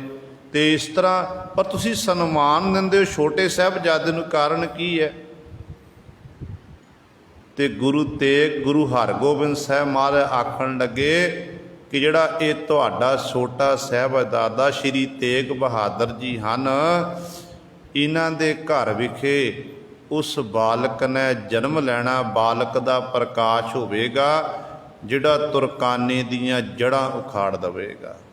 ਭਾਵ ਗੁਰੂ ਗੋਬਿੰਦ ਸਿੰਘ ਮਹਾਰਾਜ ਵੱਲ ਇਸ਼ਾਰਾ ਸੀ ਕਿ ਆਉਣ ਵਾਲੇ ਸਮੇਂ ਦੇ ਵਿੱਚ ਸਾਡਾ ਪੋਤਰਾ ਆਵੇਗਾ, ਸ਼੍ਰੀ ਗੁਰੂ ਗੋਬਿੰਦ ਸਿੰਘ ਮਹਾਰਾਜ, ਜਿਹੜਾ ਤੁਰਕਾਨੇ ਨਾਲ ਯੁੱਧ ਕਰੇਗਾ ਤੇ ਇਹਨਾਂ ਜ਼ਾਲਮਾਂ ਦਾ ਖਾਤਮਾ ਕਰ ਦੇਵੇਗਾ। ਤੇ ਗੁਰੂ ਸਵਾਰਿਓ, ਇਸ ਤਰ੍ਹਾਂ ਸਮਾਂ ਲੰਘਦਾ ਗਿਆ। ਸਤਿਗੁਰੂ ਮਹਾਰਾਜ ਨੇ ਸ਼੍ਰੀ ਤੇਗ ਬਹਾਦਰ ਪਾਤਸ਼ਾਹ ਮਹਾਰਾਜ ਦੀ ਜਿਹੜੀ ਪਾਲਣਾ ਪੋਸ਼ਣਾ ਸੀ ਆਪਣੀ ਦੇਖ ਰੇਖ ਕਰਾਈ, ਤੇ ਜਿਹੜੀ ਵਿੱਦਿਆ ਦੀ ਪੜ੍ਹਾਈ ਸੀ, ਦੁਨਿਆਵੀ ਵਿੱਦਿਆ, ਧਾਰਮਿਕ ਵਿੱਦਿਆ ਦੇਣ ਦੇ ਲਈ ਸਤਿਗੁਰੂ ਨੇ ਡਿਊਟੀ ਲਾਈ ਹੈ। ਬ੍ਰਹਮ ਗਿਆਨੀ ਬਾਬਾ ਬੁੱਢਾ ਸਾਹਿਬ ਜੀ, ਭਾਈ ਸਾਹਿਬ ਭਾਈ ਗੁਰਦਾਸ ਜੀ, ਤੇ ਇੱਥੋਂ ਤੱਕ ਸ਼ਾਸਤਰ ਵਿੱਦਿਆ ਦਾ ਅਭਿਆਸ ਕਰਾਉਣ ਹਿੱਤ ਤੇ ਗੁਰੂ ਸਵਾਰਿਓ ਡਿਊਟੀ ਲਾਈ ਹੈ ਬਾਬਾ ਬਿਧੀ ਚੰਦ ਤੇ ਭਾਈ ਗੁਰਦਾਸ ਜੀ ਦੀ। ਭਾਈ ਗੁਰਦਾਸ ਜੀ ਤੇ ਬਾਬਾ ਬਿਧੀ ਚੰਦ ਦੀ ਡਿਊਟੀ ਲਾ ਦੇ। ਦੇਖੋ ਇੱਥੋਂ ਤੱਕ ਇਤਿਹਾਸਕਾਰ ਵੀ ਲਿਖਦੇ ਨੇ ਕਿ ਜਦੋਂ ਸ਼੍ਰੀ ਤੇਗ ਬਹਾਦਰ ਸਾਹਿਬ ਮਹਾਰਾਜ ਬਚਪਨ ਵਿੱਚ ਛੋਟੇ ਸੀ ਨਾ, ਤੇ ਉਦੋਂ ਬਾਬਾ ਬੁੱਢਾ ਸਾਹਿਬ ਜੀ ਆਪਣੇ ਅਸਥਾਨ ਰਮਦਾਸ ਦੀ ਧਰਤੀ ਤੇ ਪਹੁੰਚ ਗਏ ਸਨ। ਸਰੀਰ ਬਜ਼ੁਰਗ ਹੋ ਚੁੱਕਾ ਸੀ ਤੇ ਜ਼ਿਆਦਾ ਸਮਾਂ ਰਮਦਾਸ ਦੀ ਧਰਤੀ ਤੇ ਜਾ ਕੇ ਬਤੀਤ ਕਰਨਾ, ਤੇ ਸਤਿਗੁਰੂ ਜੀ ਨੇ ਆਪਣੇ ਸਾਹਿਬਜ਼ਾਦੇ ਸ਼੍ਰੀ ਤੇਗ ਬਹਾਦਰ ਸਾਹਿਬ ਮਹਾਰਾਜ ਨੂੰ ਬਾਬਾ ਬੁੱਢਾ ਸਾਹਿਬ ਜੀ ਕੋਲ ਛੱਡ ਦਿੱਤਾ। ਕਹਿਣ ਲੱਗੇ, ਬਾਬਾ ਜੀ ਤੁਸੀਂ ਸਾਡੇ ਸਾਹਿਬਜ਼ਾਦੇ ਨੂੰ ਗੁਰਬਾਣੀ ਦੀ ਸੰਥਿਆ ਦੇਣਾ ਕਰੋ, ਗੁਰਬਾਣੀ ਦੀ ਸੰਥਿਆ ਦੇਵੋ, ਗੁਰਮੁਖੀ ਪੜ੍ਹਾਵੋ, ਤਾਂ ਕਿ ਸਾਡੇ ਸਾਹਿਬਜ਼ਾਦੇ ਨੂੰ ਗੁਰਬਾਣੀ ਦੇ ਬਾਬਤ ਗਿਆਨ ਹੋ ਸਕੇ। ਇਤਿਹਾਸਕਾਰ ਲਿਖਦੇ ਨੇ ਬਾਬਾ ਬੁੱਢਾ ਸਾਹਿਬ ਜੀ ਕੋਲ ਸ਼੍ਰੀ ਤੇਗ ਬਹਾਦਰ ਪਾਤਸ਼ਾਹ ਮਹਾਰਾਜ ਨੇ ਗੁਰਬਾਣੀ ਦੀ ਸੰਥਿਆ ਵੀ ਕੀਤੀ ਹੈ। ਤੇ ਕਿੰਨੀ ਮਹਾਨ ਸ਼ਖਸੀਅਤ ਹੋਣਗੇ ਬਾਬਾ ਬੁੱਢਾ ਸਾਹਿਬ ਜੀ, ਜਿਨ੍ਹਾਂ ਦੀ ਦੇਖ ਰੇਖ ਦੇ ਵਿੱਚ ਹੀ ਪੰਜਵੇਂ ਪਾਤਸ਼ਾਹ ਮਹਾਰਾਜ ਦੀ ਪਾਲਣਾ ਪੋਸ਼ਣਾ ਹੋਈ, ਜਿਨ੍ਹਾਂ ਦੀ ਦੇਖ ਰੇਖ ਦੇ ਵਿੱਚ ਹੀ ਛੇਵੇਂ ਪਾਤਸ਼ਾਹ ਗੁਰੂ ਹਰਗੋਬਿੰਦ ਸਾਹਿਬ ਮਹਾਰਾਜ ਦਾ ਪ੍ਰਕਾਸ਼ ਹੋਇਆ। ਇੱਥੋਂ ਤੱਕ 12ਵੀਂ ਬਾਬਾ ਜੀ ਨੇ ਦੇਣਾ ਕੀਤਾ। ਜੇ ਗੱਲ ਕਰੀਏ ਸ਼੍ਰੀ ਤੇਗ ਬਹਾਦਰ ਸਾਹਿਬ ਮਹਾਰਾਜ, ਉਹਨਾਂ ਨੂੰ ਬਾਬਾ ਜੀ ਆਪਣੀ ਗੋਦ ਵਿੱਚ ਚੁੱਕਦੇ ਰਹੇ, ਗੋਦ 'ਚ ਖਿਡਾਉਂਦੇ ਰਹੇ। ਤੇ ਗੁਰੂ ਸਵਾਰਿਓ, ਇਸ ਤਰ੍ਹਾਂ ਗੁਰਬਾਣੀ ਦੀ ਸੰਥਿਆ, ਗੁਰਮੁਖੀ ਦਾ ਗਿਆਨ, ਇਹ ਵੀ ਬਾਬਾ ਬੁੱਢਾ ਸਾਹਿਬ ਜੀ ਪਾਸੋਂ ਸ਼੍ਰੀ ਤੇਗ ਬਹਾਦਰ ਸਾਹਿਬ ਮਹਾਰਾਜ ਪ੍ਰਾਪਤ ਕੀਤਾ। ਸਮਾਂ ਲੰਘਦਾ ਗਿਆ। ਜਦੋਂ ਸਤਿਗੁਰਾਂ ਦੀ ਉਮਰ 4 ਸਾਲ ਦੀ ਹੋਈ ਹੈ, ਤਿਆਗ ਦੇਖੋ ਕਿੱਡਾ ਵੱਡਾ ਤਿਆਗ, 4 ਸਾਲ ਦੀ ਉਮਰ ਹੋਈ ਤੇ ਵੱਡੇ ਸਾਹਿਬਜ਼ਾਦੇ ਬਾਬਾ ਗੁਰਦਿੱਤਾ ਜੀ ਦੀ ਸ਼ਾਦੀ, ਵਿਆਹ ਹੈ ਬਾਬਾ ਗੁਰਦਿੱਤਾ ਜੀ ਦਾ, ਬਰਾਤ ਜਾਣੀ ਹੈ। ਹਰ ਮਾਤਾ ਪਿਤਾ ਦਾ, ਇਹ ਮਾਂ ਬਾਪ ਦਾ, ਨਾ ਮਾਂ ਦਾ ਇੱਛਾ ਹੁੰਦੀ ਹੈ ਕਿ ਮੇਰਾ ਬੱਚਾ ਜਿਹੜਾ ਹੈ ਉਹ ਸਾਰਿਆਂ ਤੋਂ ਸੋਹਣਾ ਲੱਗੇ। ਮਾਂ ਇਸ ਤਰੀਕੇ ਨਾਲ ਬੱਚੇ ਨੂੰ ਤਿਆਰ ਕਰਦੀ ਹੈ, ਬੜੇ ਚਾਅ ਦੇ ਨਾਲ, ਵਧੀਆ ਵਸਤਰ ਪਹਿਨਾਣੇ, ਉਹਦਾ ਕੇਸੀ ਕੰਘੀ ਕਰਨਾ, ਇਸ ਤਰ੍ਹਾਂ ਬੜੇ ਪਿਆਰ ਨਾਲ, ਲਾਡ ਨਾਲ ਤਿਆਰ ਕਰਦੀ ਮਾਂ। ਤੇ ਮਾਤਾ ਨਾਨਕੀ ਜੀ ਨੇ ਸਾਹਿਬ ਸ਼੍ਰੀ ਗੁਰੂ ਤੇਗ ਬਹਾਦਰ ਪਾਤਸ਼ਾਹ ਦੇ ਲਈ ਕਹਿੰਦੇ ਕੀਮਤੀ ਕੰਗਣ ਤਿਆਰ ਕੀਤੇ ਨੇ, ਕਰ ਕਮਲ ਕੰਗਣ ਪਹਿਨਾ ਦਿੱਤੇ, ਤੇ ਕੀਮਤੀ ਪੁਸ਼ਾਕ ਪਹਿਨਾਈ ਹੈ, ਕੀਮਤੀ ਪਹਿਚਾਕ ਬਣਾਈ ਹੈ। ਤੇ ਇਸ ਤਰ੍ਹਾਂ ਜਦੋਂ ਬਰਾਤ ਤਿਆਰ ਹੋਈ ਹੈ, ਬਾਬਾ ਗੁਰਦਿੱਤਾ ਜੀ ਤਿਆਰ ਬਰ ਤਿਆਰ ਹੋਏ ਨੇ, ਨਾਲ ਸਾਰੀਆਂ ਜਿੰਨੀਆਂ ਸੰਗਤਾਂ ਸਨ, ਹੋਰ ਜਿੰਨੇ ਗੁਰੂ ਪਾਤਸ਼ਾਹ ਦੇ ਸਿੱਖ ਇਤਿਆਦਕ ਸਨ, ਉਹ ਸਾਰੇ ਤਿਆਰ ਬਰ ਤਿਆਰ ਹੋਏ ਨੇ, ਨਵੀਨ ਵਸਤਰ ਸਾਰਿਆਂ ਨੇ ਪਹਿਨੇ ਹੋਏ ਨੇ। ਕਹਿੰਦੇ ਸ਼੍ਰੀ ਤੇਗ ਬਹਾਦਰ ਪਾਤਸ਼ਾਹ ਮਹਾਰਾਜ 4 ਸਾਲ ਦੀ ਉਮਰ ਹੈ, ਤੇ ਪਾਤਸ਼ਾਹ ਜੀ ਜਦੋਂ ਇਹ ਵੀ ਤਿਆਰ ਬਰ ਤਿਆਰ ਹੋ ਕੇ ਜਦੋਂ ਆਪਣੇ ਘਰੋਂ ਬਾਹਰ ਨਿਕਲੇ ਨੇ, ਬਰਾਤੀ ਸੱਜਣਾ ਵਿੱਚ ਜਾ ਕੇ ਖਲੋਤੇ ਨੇ, ਕੀ ਦੇਖਦੇ ਨੇ, ਉੱਥੇ ਇੱਕ ਬਾਲਕ ਜੋ ਸਤਿਗੁਰਾਂ ਦਾ ਹਾਣੀ ਬਾਲਕ ਹੈ, ਜਿਹਦੇ ਸਰੀਰ ਉੱਤੇ ਬਸਤਰ ਨਹੀਂ ਹਨ। ਕੋਲ ਗਏ, ਪੁੱਛਣਾ ਕੀਤਾ ਕਿ ਤੁਹਾਡੇ ਮਾਤਾ ਪਿਤਾ ਨੇ ਤੁਹਾਨੂੰ ਬਸਤਰ ਨਹੀਂ ਪਹਿਨਾਣਾ ਕੀਤੇ? ਤੇ ਅੱਗੋਂ ਉਸ ਬਾਲਕ ਨੇ ਉੱਤਰ ਦੇਣਾ ਕੀਤਾ ਕਿ ਮੇਰੇ ਮਾਤਾ ਪਿਤਾ ਬਹੁਤ ਜ਼ਿਆਦਾ ਗਰੀਬ ਨੇ, ਉਹਨਾਂ ਕੋਲ ਇੰਨੀ ਸਮਰੱਥਾ ਨਹੀਂ ਹੈ ਕਿ ਮੈਨੂੰ ਵਸਤਰ ਸਵਾ ਕੇ ਪਹਿਨਾ ਦੇਣਾ। ਕਹਿੰਦੇ ਜਦੋਂ ਉਸ ਬਾਲਕ ਨੇ ਇਹ ਆਖਿਆ, ਸ਼੍ਰੀ ਤੇਗ ਬਹਾਦਰ ਸਾਹਿਬ ਮਹਾਰਾਜ ਨੇ ਆਪਣੇ ਸਰੀਰ ਦੇ ਵਸਤਰ ਉਤਾਰੇ, ਵਸਤਰ ਉਤਾਰ ਕੇ ਉਸ ਬੱਚੇ ਨੂੰ ਪਹਿਨਾ ਦਿੱਤੇ।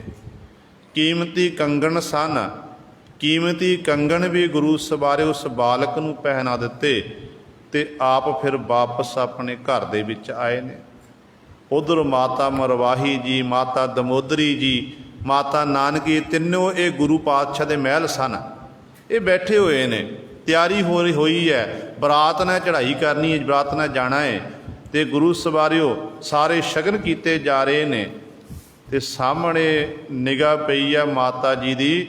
ਮਾਤਾ ਮਰਵਾਹੀ ਜੀ ਆਖਣ ਲੱਗੇ, ਕਹਿਣ ਲੱਗੇ, ਭੈਣ ਨਾਨਕੀ ਦੇਖ ਤੇਰੇ ਪੁੱਤਰ ਨੇ ਕੀ ਕੀਤਾ ਹੈ।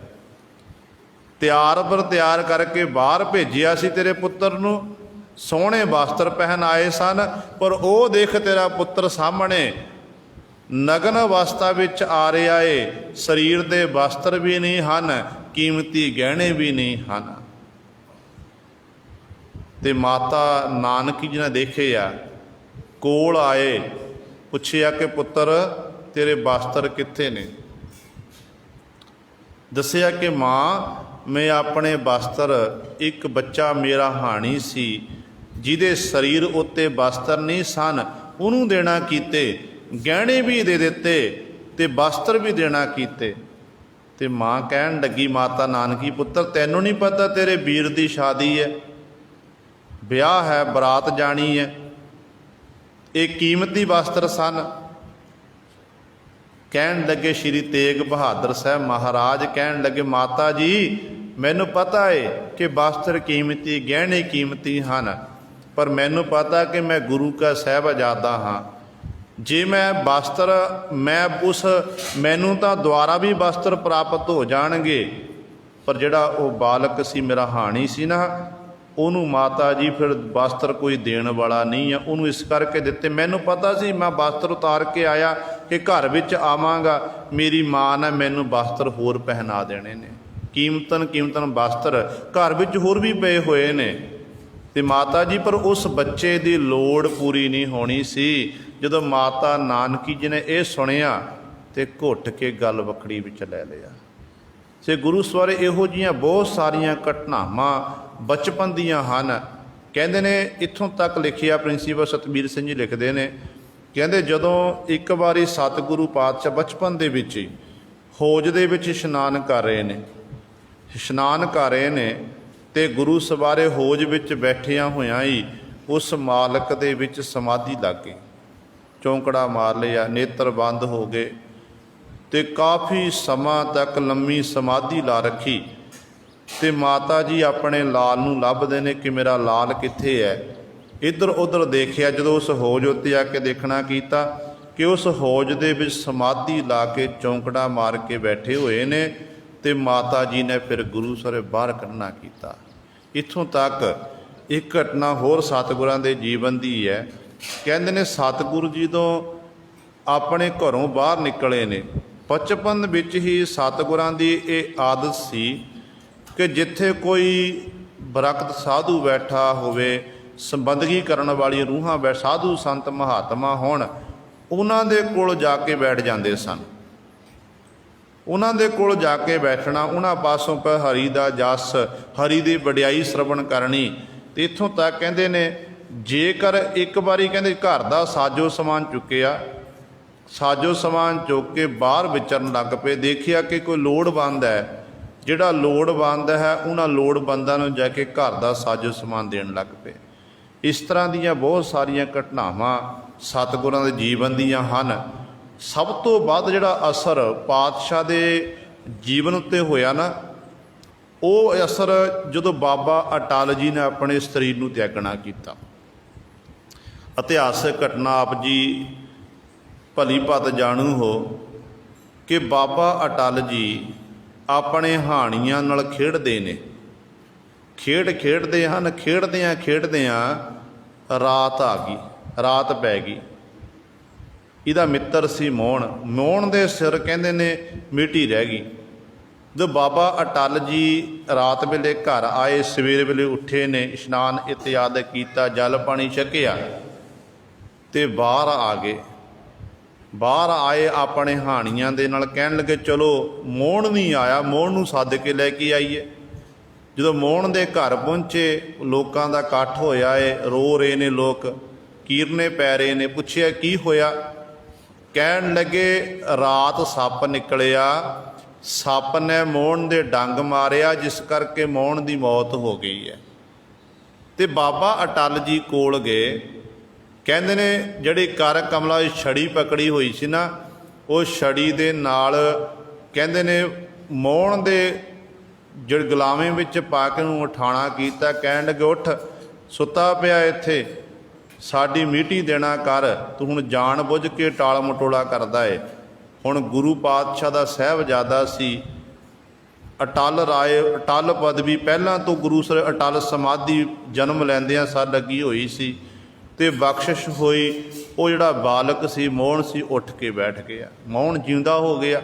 ਜਦੋਂ ਮੋਹਣ ਜਿਉਂਦਾ ਹੋਇਆ ਤੇ ਉਦੋਂ ਸਾਰੀਆਂ ਸੰਗਤਾਂ ਆਖਣ ਲੱਗ ਪਈਆਂ ਕਿ ਜਿਵੇਂ ਇਹਨਾਂ ਦੇ ਪਿਤਾ ਗੁਰੂ ਜੀ ਹਨ, ਗੁਰੂ ਹਰਗੋਬਿੰਦ ਸਾਹਿਬ ਮਹਾਰਾਜ, ਸਤਿਗੁਰ ਮੇਰਾ ਮਾਰਜ ਵਾਲੇ, ਸਤਿਗੁਰ ਮੇਰਾ ਸਰਬ ਪ੍ਰਤਪਾਲੇ, ਇਸੇ ਪ੍ਰਕਾਰ ਹੀ ਇਹਨਾਂ ਦੇ ਅੱਗੇ ਸਾਹਿਬਜ਼ਾਦੇ ਵੀ ਅਨੰਤ ਸ਼ਕਤੀਆਂ ਦੇ ਮਾਲਕ ਹਨ। ਦੇਖੋ ਸਾਹਿਬਜ਼ਾਦੇ ਨੇ ਮੋਹਣ ਨੂੰ ਜਿਉਂਦਾ ਕਰ ਦਿੱਤਾ। ਇਸ ਤਰ੍ਹਾਂ ਦੀਆਂ ਗੁਰੂ ਸਵਾਰ ਜਦੋਂ ਗੱਲਾਂ ਬਾਤਾਂ ਹੋ ਰਹੀਆਂ, ਇਹ ਖਬਰ ਸਤਿਗੁਰੂ ਗੁਰੂ ਹਰਗੋਬਿੰਦ ਸਾਹਿਬ ਮਹਾਰਾਜ ਤੱਕ ਪਹੁੰਚੀ। ਗੁਰੂ ਹਰਗੋਬਿੰਦ ਸਾਹਿਬ ਮਹਾਰਾਜ ਤੱਕ ਖਬਰ ਪਹੁੰਚੀ ਤੇ ਗੁਰੂ ਹਰਗੋਬਿੰਦ ਸਾਹਿਬ ਮਹਾਰਾਜ ਉਸ ਨੇ ਬਚਨ ਕੀਤੇ। ਕਹਿਣ ਲੱਗੇ ਸਾਡੇ ਘਰ ਰੱਬ ਦਾ ਸ਼ਰੀਕ ਜੰਮ ਗਿਆ, ਰੱਬ ਦੀ ਬਰੋਬਰਤਾ ਕਰਨ ਲੱਗ ਪਿਆ। ਬੜੇ ਸਤਿਗੁਰੂ ਵੀਰ ਰਸ ਵਿੱਚ ਆਏ ਤੇ ਬਾਬਾ ਅਟੱਲ ਜੀ ਕੋਲ ਆਏ। ਕਹਿਣ ਲੱਗੇ ਪੁੱਤਰ ਤੂੰ ਰੱਬ ਦਾ ਸ਼ਰੀਕ ਬਣ ਗਿਆ, ਅੱਜ ਤੈ ਕਰਤੇ ਦੀ ਕੁਦਰਤ ਵਿੱਚ ਵਿਘਨ ਪਾਇਆ ਏ, ਇਹ ਤੇਰੇ ਲਈ ਠੀਕ ਨਹੀਂ ਹੈ। ਕੱਲ ਨੂੰ ਇਹ ਅੱਜ ਤੈਂ ਇੱਕ ਬਾਲਕ ਜਿੰਦਾ ਕੀਤਾ ਏ, ਕੱਲ ਨੂੰ ਕੋਈ ਹੋਰ ਮਰੇਗਾ, ਰਾਜੇ ਮਹਾਰਾਜਿਆਂ ਦੇ ਪੁੱਤਰ ਮਰਨਗੇ, ਉਹ ਚੁੱਕ ਕੇ ਗੁਰੂ ਘਰ ਲੈ ਕੇ ਆ ਜਾਣਗੇ ਤੇ ਆਖਣਗੇ ਕਿ ਪਾਤਸ਼ਾਹ ਜੀ ਸਾਡੇ ਬੱਚਿਆਂ ਨੂੰ ਠੀਕ ਕਰੋ, ਸਾਡੇ ਰਾਜੇ ਨੂੰ ਠੀਕ ਕਰੋ, ਫਲਾਣੇ ਨੂੰ ਠੀਕ ਕਰੋ। ਕਹਿਣ ਲੱਗੇ ਤਾਂ ਗਲਤ ਹੋਇਆ ਹੈ। ਸਤਿਗੁਰੂ ਕਹਿਣ ਲੱਗੇ ਹੁਣ ਇੱਕ ਮਿਆਨ 'ਚ ਦੋ ਤਲਵਾਰਾਂ ਨਹੀਂ ਰਹਿ ਸਕਦੀਆਂ, ਜਾਂ ਤੁਸੀਂ ਚਲੇ ਜਾ ਸਾਨੂੰ ਜਾਣਦੇ ਹੋ। ਤੇ ਕਹਿੰਦੇ ਨੇ ਇਤਿਹਾਸਕਾਰ ਲਿਖਦੇ ਨੇ ਕਿ ਬਾਬਾ ਅਟੱਲ ਜੀ ਨੇ ਨਮਸਕਾਰ ਕੀਤੀ ਪਿਤਾ ਗੁਰੂ ਨੂੰ।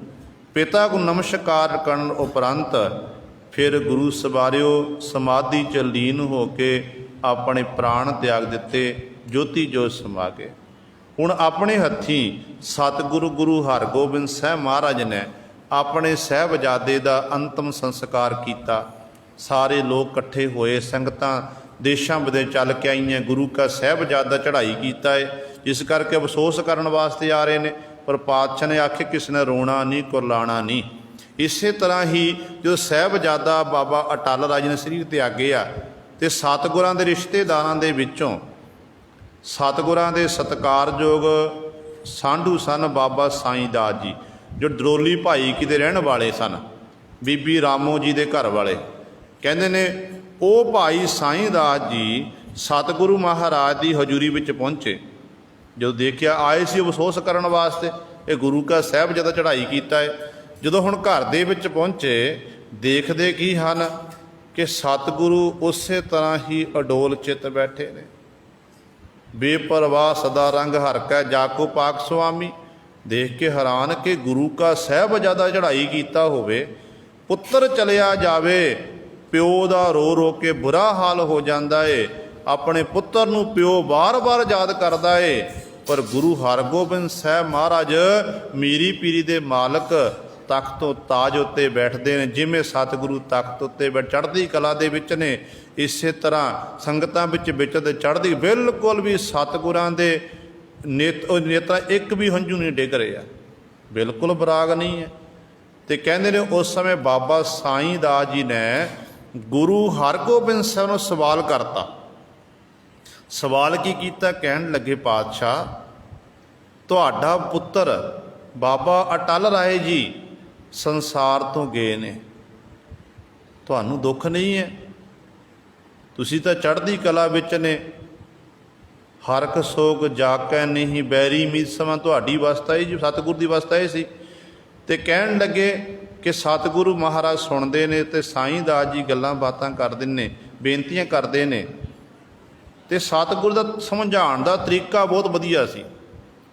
ਜਦੋਂ ਵੀ ਸਤਿਗੁਰੂ ਸਮਝਾਉਂਦੇ ਸਨ ਬੜੇ ਵਧੀਆ ਤਰੀਕੇ ਨਾਲ ਸਮਝਾਉਂਦੇ, ਪ੍ਰੈਕਟੀਕਲ ਕਰਕੇ ਦੱਸਦੇ ਸਨ, ਤਾਂ ਕਿ ਜਿਹੜਾ ਸੁਣਨ ਵਾਲਾ ਏ ਉਹਦੇ ਮਨ 'ਚ ਕਿਸੇ ਪ੍ਰਕਾਰ ਦੀ ਸ਼ੰਕਾ ਨਾ ਰਹਿ ਜਾਵੇ। ਸਤਿਗੁਰੂ ਜੀ ਕਹਿਣ ਲੱਗੇ ਸਾਈਂ ਦਾਸ ਜੀ ਧਰਤੀ ਉੱਤੇ ਲਕੀਰਾਂ ਖਿੱਚੋ। ਤੇ ਬਾਬਾ ਸਾਈਂ ਦਾਸ ਜੀ ਨੇ ਲਕੀਰਾਂ ਖਿੱਚ ਦਿੱਤੀਆਂ। ਕਹਿਣ ਲੱਗੇ ਸਾਈਂ ਦਾਸ ਜੀ ਇਹ ਲਕੀਰਾਂ ਮਟੇ ਦਿਓ। ਤੇ ਗੁਰੂ ਦਾ ਹੁਕਮ ਸੀ, ਲਕੀਰਾਂ ਮਟੇ ਦਿੱਤੀਆਂ। ਜਦੋਂ ਲਕੀਰਾਂ ਮਟੀਆਂ ਤੇ ਸਤਿਗੁਰੂ ਕਹਿਣ ਲੱਗੇ ਜਦੋਂ ਲਕੀਰਾਂ ਖਿੱਚੀਆਂ ਸੀ ਸਾਈਂ ਦਾਸ ਜੀ ਤੁਹਾਨੂੰ ਕੋਈ ਫਰਕ ਪਿਆ? ਕਹਿਣ ਲੱਗੇ ਪਾਤਸ਼ਾਹ ਮੈਨੂੰ ਕੀ ਫਰਕ ਪੈਣਾ ਸੀ, ਇਹ ਤੁਹਾਡਾ ਹੁਕਮ ਸੀ, ਤੁਸੀਂ ਹੁਕਮ ਕੀਤਾ ਲਕੀਰਾਂ ਖਿੱਚ ਦਿਓ, ਮੈਂ ਖਿੱਚ ਦਿੱਤੀਆਂ। ਕਹਿਣ ਲੱਗੇ ਮਟੇਣ ਵੇਲੇ, ਕਹਿਣ ਲੱਗੇ ਪਾਤਸ਼ਾਹ ਤੁਹਾਡਾ ਹੁਕਮ ਸੀ ਕਿ ਇਹਨਾਂ ਲਕੀਰਾਂ ਨੂੰ ਮਟੇ ਦਿਓ, ਤੇ ਪਾਤਸ਼ਾਹ ਤੁਹਾਡੇ ਹੁਕਮ ਵਿੱਚ ਮਟੇਣਾ ਕੀਤੀਆਂ ਨੇ। ਫਿਰ ਪਾਤਸ਼ਾਹ ਜੀ ਮੈਨੂੰ ਦੱਸੋ, ਤੁਸੀਂ, ਮੈਨੂੰ ਤਾਂ ਕੋਈ ਨਹੀਂ, ਇਹ ਤੁਹਾਡਾ ਹੁਕਮ, ਮੇਰਾ ਕੰਮ ਹੈ ਤੁਹਾਡੇ ਹੁਕਮ ਦੀ ਪਾਲਣਾ ਕਰਨੀ। ਗੁਰੂ ਹਰਗੋਬਿੰਦ ਸਾਹਿਬ ਮਹਾਰਾਜ ਆਖਣ ਲੱਗੇ ਸਾਈਂ ਦਾਸ ਜੀ ਇਸੇ ਤਰ੍ਹਾਂ ਹੀ ਸਾਡਾ ਸਾਹਿਬਜ਼ਾਦਾ ਜਿੰਨੇ ਵੀ ਜੀਵ ਸੰਸਾਰ ਵਿੱਚ ਪੈਦਾ ਹੋਏ ਨੇ ਉਹ ਸਾਰੇ ਹੀ ਇਹਨਾਂ ਲਕੀਰਾਂ ਦੀ ਨਿਹਾਈ ਹਨ। ਆਪ ਹੀ ਪਰਮਾਤਮਾ ਲਕੀਰਾਂ ਬਣਾਉਣ ਵਾਲਾ ਤੇ ਆਪ ਹੀ ਮਿਟਾਉਣ ਵਾਲਾ ਹੈ। ਤੇ ਸਾਹਿਬਜ਼ਾਦਾ ਬਾਬਾ ਅਟਲ ਰਾਏ ਜੀ ਇੱਕ ਲਕੀਰ ਸੀ ਅਕਾਲ ਪੁਰਖ ਦੀ ਬਣਾਈ ਹੋਈ, ਤੇ ਅਕਾਲ ਪੁਰਖ ਨੇ ਆਪਣੇ ਹੁਕਮ ਵਿੱਚ ਪੈਦਾ ਕਰਕੇ ਸਾਡੇ ਘਰ ਵਿੱਚ ਭੇਜਣਾ ਕੀਤੀ। ਤੇ ਆਪਣੇ ਹੁਕਮ ਦੇ ਵਿੱਚ ਹੀ ਅਕਾਲ ਪੁਰਖ ਨੇ ਆਪਣੇ ਕੋਲ ਵਾਪਸ ਸੱਦ ਲਈ ਹੈ। ਇਸ ਕਰਕੇ ਆਪ ਹੀ ਮਟੇਣਾ ਕੀਤੀ ਹੈ। ਤੇ ਕਹਿਣ ਲੱਗੇ ਫਿਰ ਭਾਈ ਖੁਸ਼ ਗਮੀ ਕਾਹਦੀ ਹੈ, ਉਸ ਮਾਲਕ ਦਾ ਭਾਣਾ ਹੈ, ਉਸ ਮਾਲਕ ਦੇ ਭਾਣੇ ਮਿੱਠਾ ਕਰਕੇ ਮੰਨਣਾ ਹੈ। ਜੋ ਅਟਲ ਸੱਚਾਈ ਹੈ ਉਹ ਹੋਣੀ ਕਦੇ ਟਲਦੀ ਨਹੀਂ ਹੈ।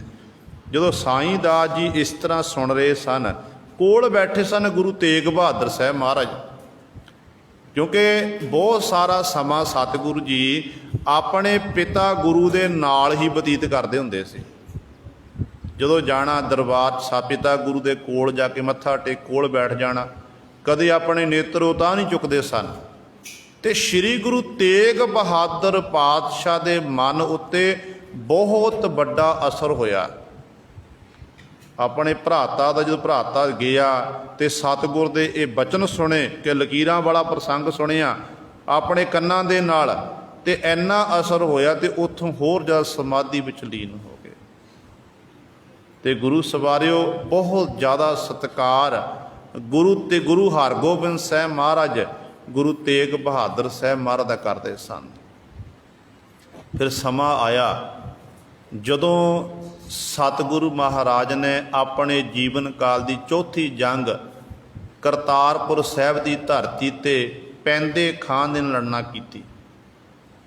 ਪੈਂਦੇ ਖਾਂ ਦੇ ਨਾਲ ਕਰਤਾਰਪੁਰ ਸਾਹਿਬ ਦੀ ਧਰਤੀ ਤੇ ਪਾਤਸ਼ਾਹ ਬਿਰਾਜਮਾਨ, ਤੇ ਤੁਰਕਾਨੇ ਨੇ ਘੇਰਾ ਪਾ ਲਿਆ, ਬਹੁਤ ਸਾਰੀ ਫੌਜ ਚੜ੍ਹ ਕੇ ਆਈ ਹੈ।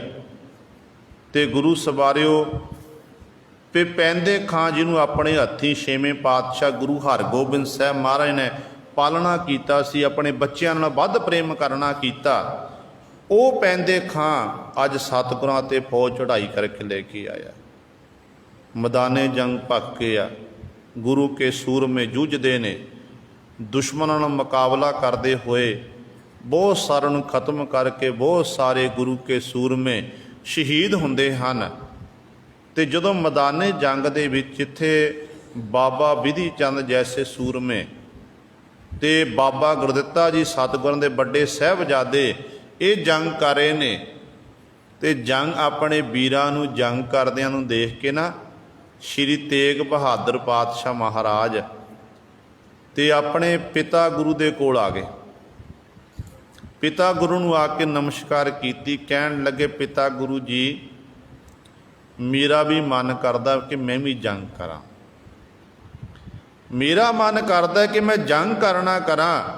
ਤੇ ਪਿਤਾ ਗੁਰੂ ਜੀ ਦੇਖਦੇ ਬੜੇ ਧਿਆਨ ਨਾਲ, ਪੁੱਤਰ ਤੇਰੀ ਉਮਰ ਛੋਟੀ ਹੈ, ਇਹ ਛੋਟੀ ਉਮਰ ਦੇ ਵਿੱਚ ਜੰਗ, ਤੇਰੀ ਹਲੇ ਉਮਰ ਨਹੀਂ ਜੰਗ ਯੁੱਧ ਕਰਨ ਦੀ।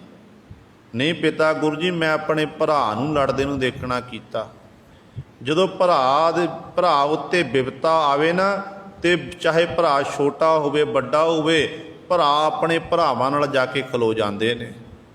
ਮੇਰਾ ਭਰਾ ਦੁਸ਼ਮਣ ਨਾਲ ਮੁਕਾਬਲਾ ਕਰ ਰਿਹਾ ਏ, ਦੁਸ਼ਮਣ ਦੇ ਘੇਰੇ ਵਿੱਚ ਹੈ, ਤੇ ਮੈਂ ਆਪਣੇ ਭਰਾ ਦੀ ਜਾ ਕੇ ਮਦਦ ਕਰਨੀ ਹੈ। ਪਿਤਾ ਦੇ ਉੱਤੇ ਦੁਸ਼ਮਣ ਦਲ ਚੜ੍ਹ ਕੇ ਆਇਆ ਹੈ, ਤੇ ਪਿਤਾ ਦੀ ਪੱਗ ਨੂੰ ਕੋਈ ਹੱਥ ਪਾਵੇ ਤੇ ਪੁੱਤਰ ਕਿਵੇਂ ਰਹਿ ਸਕਦਾ ਹੈ। ਇਸ ਕਰਕੇ ਪਿਤਾ ਗੁਰੂ ਮੈਨੂੰ ਆਗਿਆ ਦੇਣਾ ਕਰੋ। ਕਹਿੰਦੇ ਨੇ ਉਸ ਸਮੇਂ ਸ਼੍ਰੀ ਹਰਗੋਬਿੰਦ ਸਾਹਿਬ ਮਹਾਰਾਜ ਨੇ ਆਪਣੀ ਗਲ ਬੱਕੜੀ ਵਿੱਚ ਲਿਆ, ਤੇ ਪ੍ਰੇਮ ਦਿੱਤਾ, ਆਸ਼ੀਰਵਾਦ ਦਿੱਤਾ, ਤੇ ਤਲਵਾਰ ਪਕੜ ਕੇ ਸ਼੍ਰੀ ਸਾਹਿਬ ਪਕੜ ਕੇ ਸ਼੍ਰੀ ਤੇਗ ਬਹਾਦਰ ਸਾਹਿਬ ਮਹਾਰਾਜ ਮੈਦਾਨੇ ਜੰਗ ਵਿੱਚ ਪਹੁੰਚ ਗਏ। ਤੇ ਮੈਦਾਨੇ ਜੰਗ ਜਦੋਂ ਬੈਰੀਆਂ ਦੇ ਆਹੂ ਲਾਉਣ ਲੱਗੇ, ਪਹਿਲਾਂ ਤਾਂ ਛੋਟਾ ਜਿਹਾ ਬੱਚਾ ਦੇਖਣਾ ਕੀਤਾ, ਤਕਰੀਬਨ 11-12 ਸਾਲ ਦੀ ਉਮਰ ਸੀ ਪਾਤਸ਼ਾਹ ਦੀ ਤੋਂ। ਤੇ ਪਹਿਲਾਂ ਛੋਟਾ ਜਿਹਾ ਬੱਚਾ ਬਾਲਕ ਦੇਖਣਾ ਕੀਤਾ, ਪਰ ਜਦੋਂ ਸਤਿਗੁਰੂ ਜੀ ਨੇ ਜਾ ਕੇ ਤਲਵਾਰ ਚਲਾਈ ਹੈ, ਸ਼੍ਰੀ ਸਾਹਿਬ ਚਲਾਈ ਹੈ, ਬਹੁਤ ਸਾਰੇ ਬੈਰੀਆਂ ਦੇ ਆਹੂ ਲਾ ਦਿੱਤੇ, ਬਹੁਤ ਸਾਰਿਆਂ ਨੂੰ ਖਤਮ ਕੀਤਾ।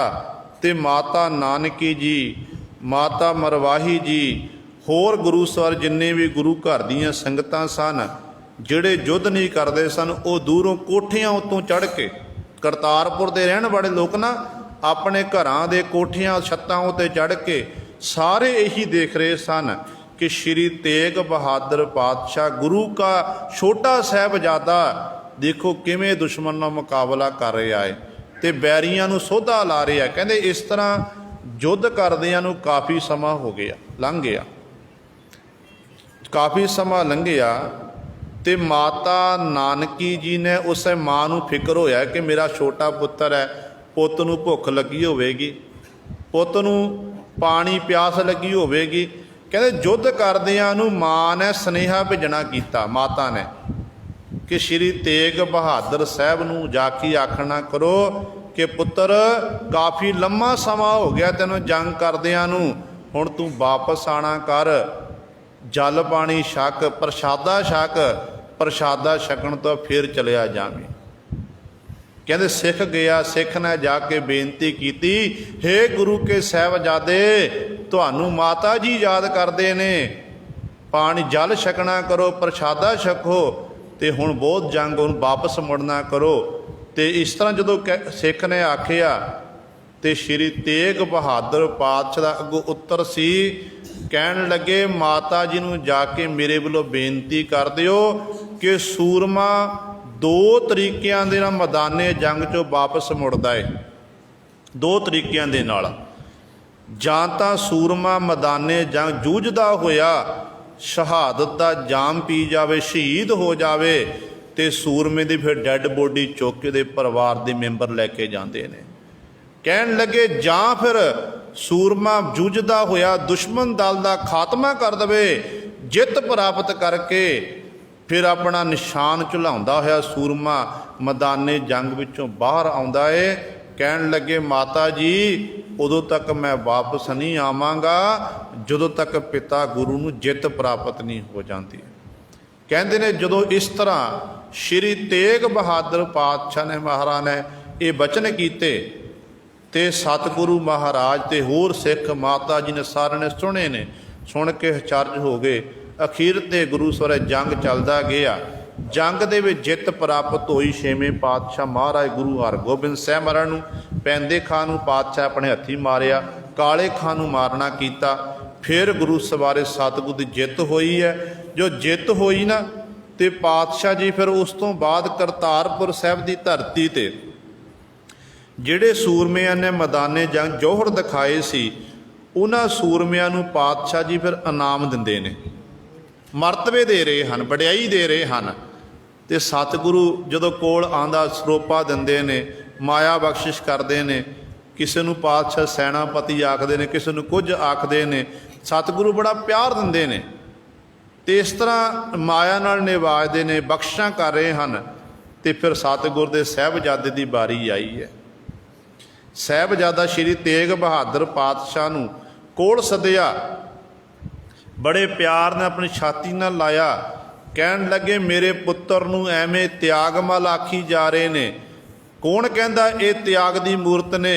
ਮੇਰਾ ਪੁੱਤਰ ਤਾਂ ਤੇਗ ਦਾ ਧਣੀ ਹੈ ਤੇ ਨਾਮ ਇਹਦਾ ਸ਼੍ਰੀ ਤੇਗ ਬਹਾਦਰ ਸਾਹਿਬ ਹੋਵੇਗਾ। ਅੱਜ ਜ਼ਾਲਮਾਂ ਦੇ ਸਿਰ ਉੱਤੇ ਤਲਵਾਰ ਚਲਾਈ ਹੈ, ਜ਼ਾਲਮਾਂ ਦੇ ਆਹੂ ਲਾਏ ਨੇ ਤੇ ਗੁਰੂ ਹਰਗੋਬਿੰਦ ਸਾਹਿਬ ਮਹਾਰਾਜ ਆਖਣ ਲੱਗੇ ਕਿ ਆਉਣ ਵਾਲਾ ਸਮਾਂ ਐਸਾ ਹੋਵੇਗਾ ਕਿ ਜੇ ਮੇਰੇ ਪੁੱਤਰ ਦੇ ਸੀਸ ਉੱਤੇ ਤਲਵਾਰ ਚੱਲਦੀ ਹੈ ਉਦੋਂ ਵੀ ਮੇਰਾ ਪੁੱਤਰ ਸੀ ਨਹੀਂ ਕਰੇਗਾ। ਕਿਉਂਕਿ ਸਤਿਗੁਰ ਨੂੰ ਪਤਾ ਸੀ ਕਿ ਆਉਣ ਵਾਲੇ ਸਮੇਂ ਦੇ ਵਿੱਚ ਇਹਨਾਂ ਨੇ ਆਪਣੇ ਸੀਸ ਦੀ ਕੁਰਬਾਨੀ ਦੇਣੀ ਹੈ ਤੇ ਧਰਮ ਦੀ ਚਾਦਰ ਬਣਨਾ ਹੈ। ਤੇ ਇਸ ਤਰ੍ਹਾਂ ਗੁਰੂ ਸਵਾਰੇ ਗੁਰੂ ਤੇਗ ਬਹਾਦਰ ਪਾਤਸ਼ਾਹ ਮਹਾਰਾਜ ਨੇ ਆਪਣੇ ਜੀਵਨ ਵਿੱਚ ਬਹੁਤ ਸਾਰੇ ਕੌਤਕ ਕਰਨਾ ਕੀਤੇ ਹਨ। ਸੋ ਸਤਿਗੁਰ ਦਾ ਜੋ ਪਾਵਨ ਜੀਵਨ ਹੈ ਉਹ ਕਹਿਣ ਕਥਨ ਤੋਂ ਪਰੇ ਹੈ। ਸਤਿਗੁਰੂ ਮਹਾਰਾਜ ਦਾ ਫਰਮਾਨ ਹੈ, ਇਹ ਕਬੀਰ ਸਾਤ ਸਮੁੰਦ ਹੈ ਮਸ਼ ਕਰੋ, ਕਲਮ ਕਰੋ ਬਨ ਰਾਏ, ਬਸਦਾ ਕਾਗਦ ਜੋ ਕਰੋ, ਹਰ ਜਸ ਲਿਖਣ ਨਾ ਜਾਏ। ਹਰੀ ਦਾ ਜਸ, ਹਰੀ ਦੀ ਵਡਿਆਈ ਜਿਹੜੀ ਹੈ ਉਹ ਕਥਨ ਨਹੀਂ ਕੀਤੀ ਜਾ ਸਕਦੀ ਹੈ। ਸੋ ਸਮਾਂ ਸਮਾਪਤ ਹੈ। ਦੁਆਰਾ ਫਿਰ ਸਾਰੀਆਂ ਸੰਗਤਾਂ ਨੂੰ ਧੰਨ ਧੰਨ ਸਾਹਿਬ ਸ੍ਰੀ ਗੁਰੂ ਤੇਗ ਬਹਾਦਰ ਪਾਤਸ਼ਾਹ ਮਹਾਰਾਜ ਦੇ 400 ਸਾਲਾ ਪ੍ਰਕਾਸ਼ ਪੁਰਬ ਸ਼ਤਾਬਦੀ ਦੀ ਲੱਖ ਲੱਖ ਵਧਾਈ। ਹੋਈਆਂ ਭੁੱਲਾਂ ਚੁੱਕਾਂ ਦੀ ਖਿਮਾ। ਵਾਹਿਗੁਰੂ ਜੀ ਕਾ ਖਾਲਸਾ, ਵਾਹਿਗੁਰੂ।